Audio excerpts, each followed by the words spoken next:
This is the Spiritual Bacon Podcast. My name is Casey, and this is Episode 6, My Truth, My Fire, My Purpose. I know I said in the next episode I was going to share the message. I was going to do a deep dive on my NDE, the whole thing, all the details. But when I sat with that, when I meditated, did all the spiritual things, it just didn't feel right. It was like I would be taking and planting these beautiful seeds in poisoned ground. It's like I needed to say, I needed to share, I needed to speak the rest of my truth, all of it. Even if that was about things very near and dear to my loved ones. I have to talk about it. School, work, religion, spirituality even. Yeah, I've got some things to say about that too. That's pretty terrifying, but they didn't send me back to play nice and pretend everything was hunky-dory when I didn't feel that way. I'm supposed to speak up. So here we go. I want to start with how I've always seen the world. My views, my opinions, kind of just my lens. The story isn't just about a near-death experience that reaffirmed so much. It's deeper than that. Because I've been questioning everything since I was a kid. I was that kid. The why kid.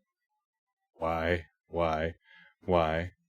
Not to be funny, not to be annoying. I genuinely wanted to understand how things worked. Why things worked. Why anything was the way it was. It started with school and work. I remember asking where the adults went every day. They're going to work. Why? To make money.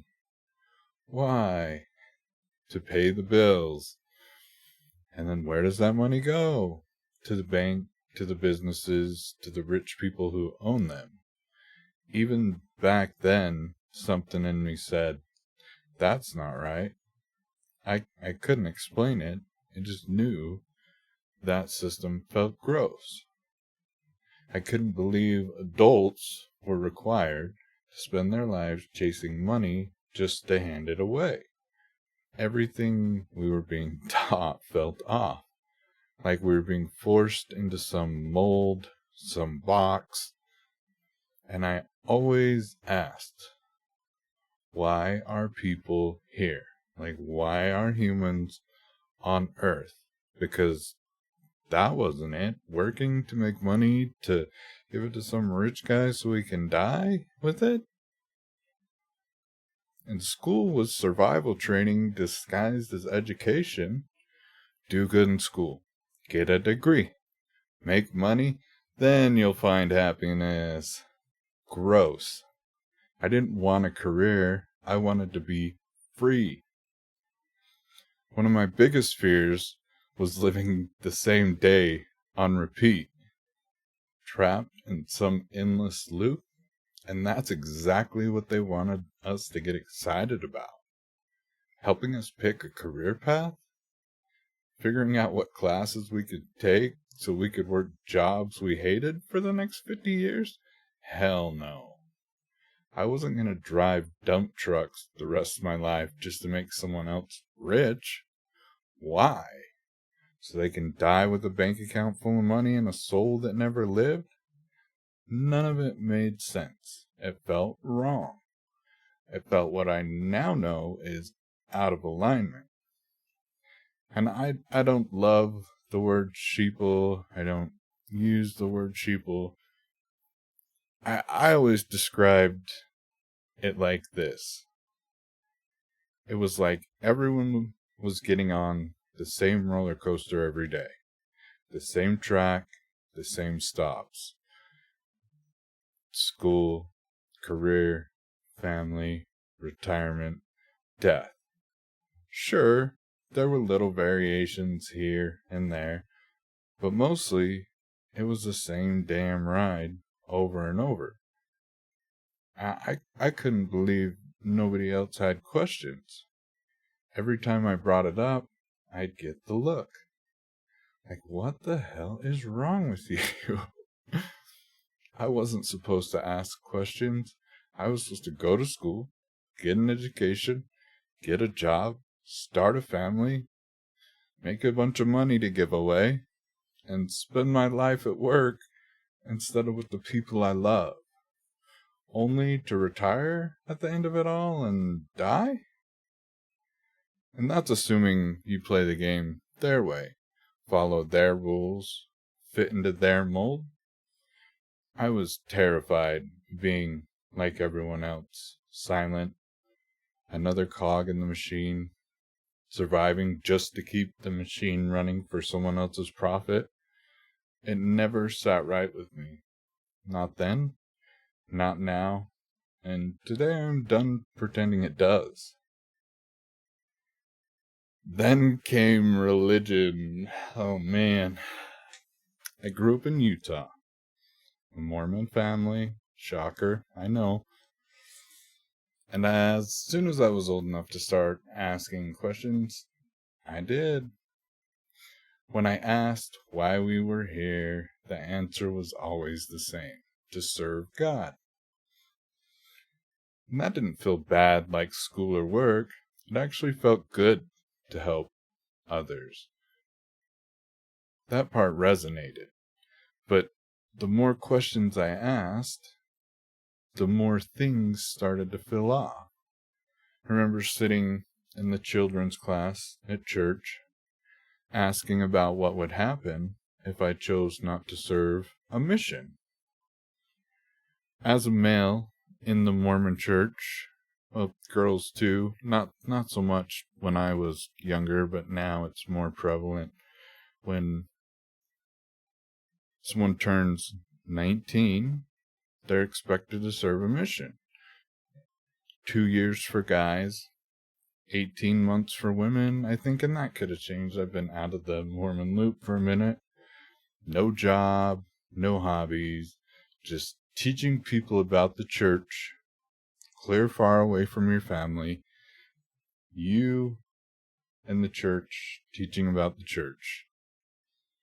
And even as a kid, I had questions about this. I'll never forget what I was told. That if I didn't serve a mission, but my family members did, I wouldn't end up in the same tier of heaven as them. Even if I followed every other Mormon rule perfectly, that one failure would keep me separated from the people I loved. You know, they said there'd be like opportunities in heaven to learn and grow and advance or something, but I mean, this God, this unconditional love is going to tear my family apart? That didn't sit right with me at all. You're telling me this God you've been teaching me about, this God of love, unconditional love, is going to tear my family apart because I didn't go on a mission. Where's the unconditional love in that? It made no sense. And as I got older, the pressure only grew. Every conversation with adults growing up became, are you getting excited for that mission? What a beautiful opportunity to serve our Lord and Savior. It was constant. It was in my face, and I hated it. My understanding came, you follow religion and serve God, or you go to hell. The church was right, and everything else was wrong. It scared the shit out of me. It was literally the only thing I knew. I didn't want to go to hell. I didn't want to be separated from my family. But every time I dug, every time I asked questions, it was always the same. You just gotta believe. You just gotta have faith. Pray and you'll feel it in your heart. Jesus will guide you. But don't ask too many questions, because if I kept pushing, that's when it turned into what I now recognize as scare tactics. And if I wasn't playing their game, fitting in their mold, being the Casey they wanted me to be, well, the alternative was eternal punishment. And that was heavy to carry growing up. The conditioning ran deep. I was terrified of other religions, other spiritual paths. It was all the devil. And the Mormons were right. Problem was, they weren't for me. Fast forward to my 30s, before my father passed away, I decided to give the whole church deal one last shot. He was really adamant. It was the thing. It was it. So I went all in. I put all my doubts, all my feelings aside. Because that stuff's the devil, right? Like, you're just supposed to do it. But the community was real. The spirituality was beautiful. And the church did do a lot of good for me and my family, especially growing up. But even then, at its core, it still felt off. Still, I pressed forward. I jumped through every hoop, played all the games. Hell, I even tried dating. But dating turned out to be a joke. If you didn't have a temple recommend, it changed the way people treated you. Online, in person, it didn't matter. As soon as they found out, it just got awkward. When it came time for me to get my temple recommend, I had done everything they asked. Advanced through the priesthood, I went to all the activities, always went to church, all the stuff, except pay tithing. I was living on disability, about just over a little over $800 a month. And after rent, I had like $500 to survive, to pay all my bills, to buy food, everything else. And they wanted me to give up 10%, $50. That's all. I just needed to pay to get in. Then I'd be worthy. And the craziest part is I had a millionaire feeding me all the usual lines. You're special. You have a bright future in the church. We're excited to have you. All that stuff. But the message was clear, and there was no way around it. If I wanted to go any further in the church, if I wanted to advance, if I wanted to have any chance of dating, I had to pay. It didn't matter that I was doing everything else perfectly. Hell, if I really was all those things they said, they'd probably spot me that $50. Like I'm just saying. But I didn't ask, and he didn't offer. And inside, everything in me was screaming. This wasn't love. This was a transaction. A paywall to get closer to God? That was my line in the sand. The Mormon church has billions in assets, literal billions, and $50 was their hang-up for this incredible, special, unique, gifted, blah, blah, blah, blah person. That's what we're doing? Okay. I'm good. I'm out. I tried. Was it hard? Hell yeah. Accepting that I might not end up with my family, or worse? That maybe I'd end up in hell if they were right and I was wrong? Yeah, that haunted me. Luckily, my family understood. But the difference in how I was treated when I was active in the church versus when I wasn't, it was wild. Some people are genuine. They love me no matter what. But a lot of people, they treated me like I had COVID. Years before COVID. But like I had COVID. Like 10 feet away, keep their distance, wear a mask. Like, it was bizarre. And I'd seen that same behavior over and over again throughout my life. But once I started checking out other religions, I quickly realized it was almost the same deal. Play their game, be the human they want you to be, in the way they say is acceptable, don't ask questions, and if you do it right, you get all the good church things, hooray! And if you don't, well, you go to hell. It was wild. And then it hit me. It wasn't just the Mormon religion. It was organized religion. The mold may look different, but the control, the fear, all of it, the same system, different costume. Eventually, I had come to terms with whatever the consequences might be. Whatever happened to me after this life, I was okay with it. Because I was going to be me. I was going to keep serving, just going to keep helping others, keep loving unconditionally, and keep being a bright, positive light in this world.